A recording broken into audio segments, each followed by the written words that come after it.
In this video we will look at how to enable minimize and maximize button in Debian 13 GNOME desktop.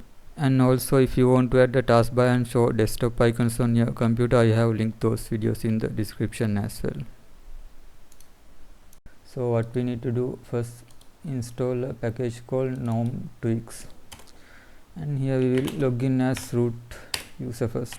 You can also run this command with sudo privileges.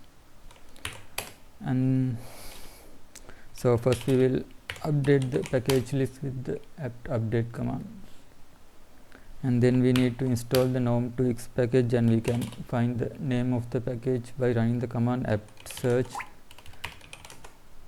We'll search for GNOME Tweaks, GNOME-Tweaks, and here's the name of the package, GNOME-Tweaks, and we will install it using the apt install command.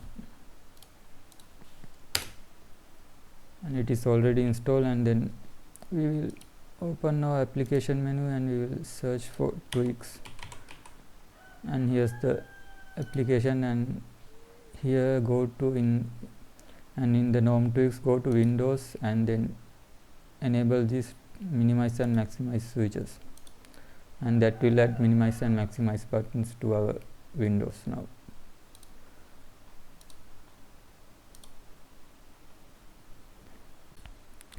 So that's how we enable minimize and maximize buttons in GNOME Desktop Debian 13. In the next two videos we will look at how to add the taskbar and also how to enable desktop icons in Debian.